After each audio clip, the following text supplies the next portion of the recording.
Je viens sur la question de M. Patrice Talon, que je connais personnellement. Écoutez.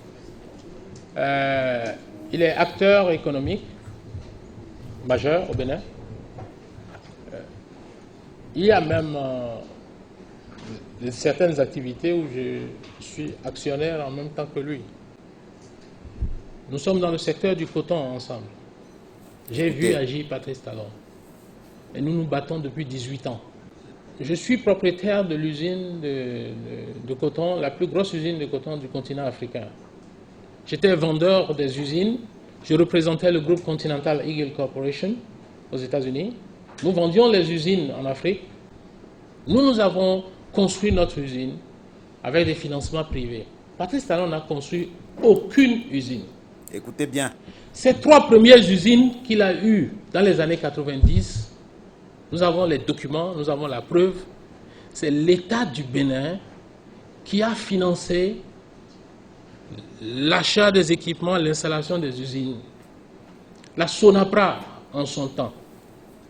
Et par une alchimie dont lui seul a le secret, il s'est réveillé un matin, on l'a supplié, on lui a remis les 3 usines.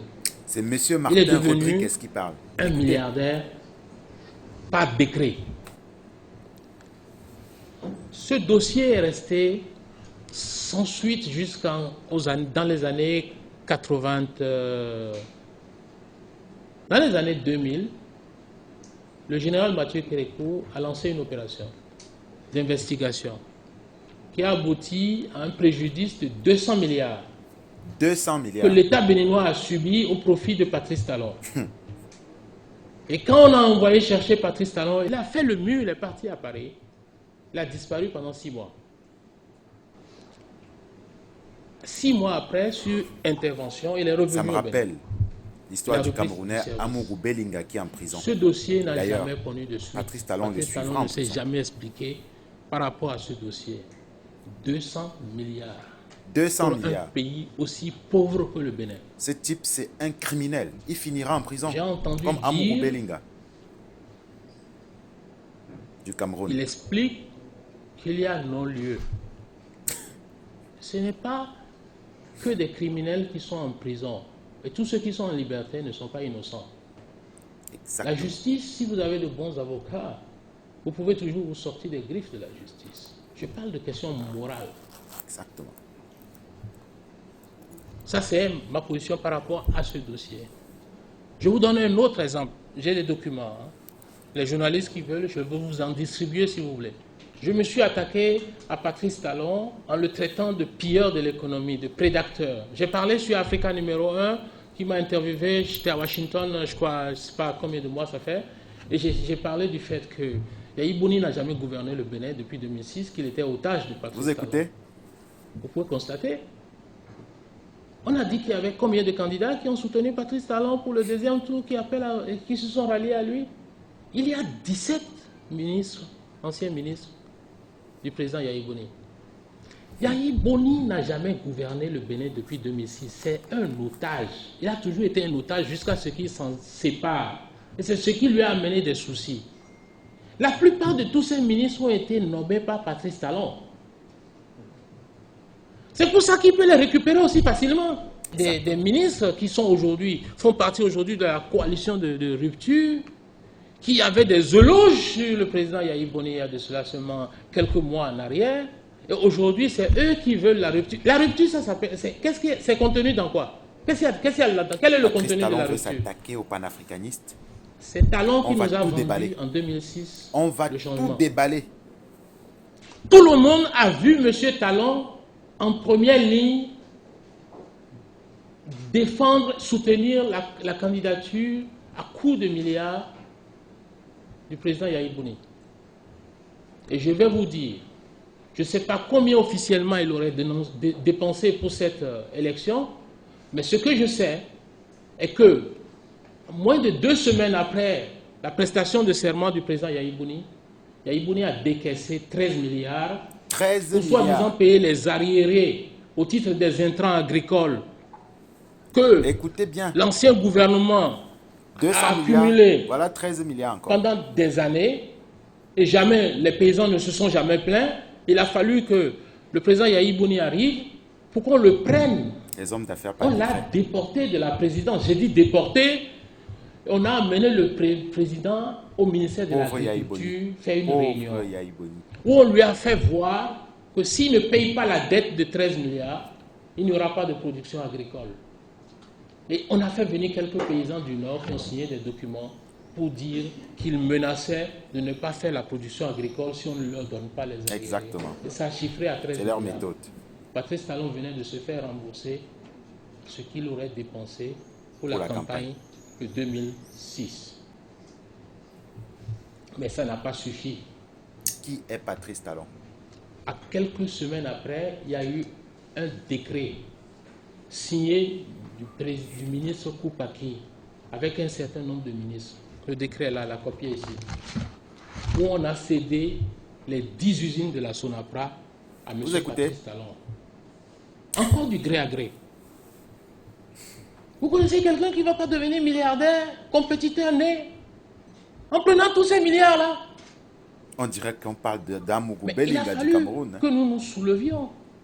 On a fait une campagne de presse. On s'est battu. Le président Yahi Boni m'a appelé personnellement pour me demander pourquoi je m'attaquais à lui. Je lui ai expliqué que ce n'était pas admissible. Exactement. En son temps, ils ont annulé ce processus. C'est toujours les 10 usines de la Sonapra sont rentrées dans la poche de Patrice.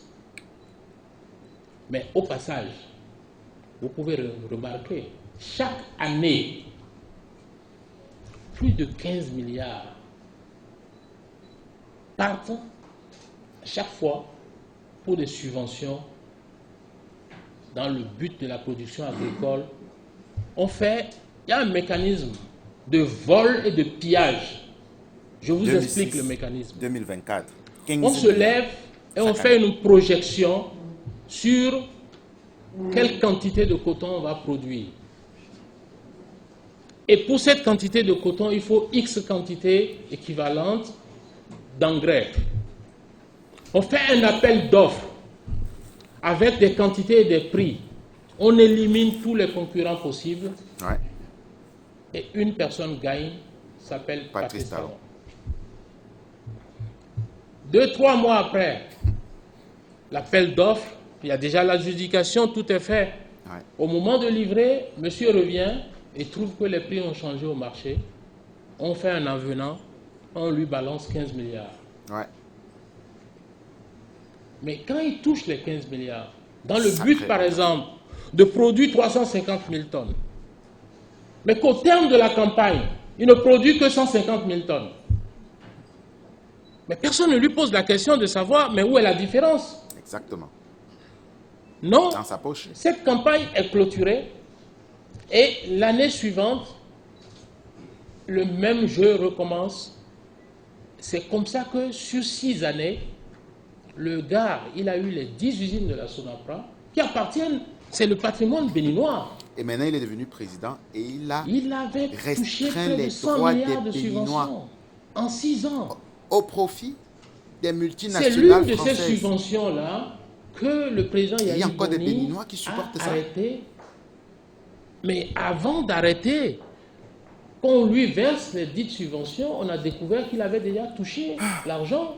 C'est comme ça qu'il s'est retrouvé au commissariat central, enfermé pendant 48 heures. Ça me glace le sang, Mais comme il est habitué, il s'en est sorti encore une fois, il est parti. C'est après ça qu'on nous a sorti une affaire de troisième mandat. Et il est devenu président. Mais entre-temps, il y avait déjà eu le deuxième mandat du président Yahi Boni. Bon, et puis il y a eu cette fameuse affaire de PVI. Plus besoin de montrer quoi. Mais PVI, je crois que... Vous avez entendu le président Mbeki parler de PVI.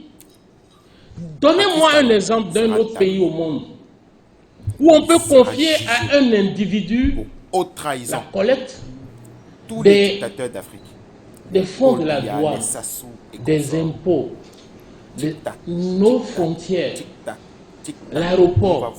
C'est lui seul qui avait la fonction de ramasser tout cet argent. Et quand il finit de prendre sa part, il donne ce qui reste à l'État. C'est ça, PVI. Moi, j'appelle ça prendre voleur imbécile. Se débarrasser des dictateurs. C'est PVI, ça.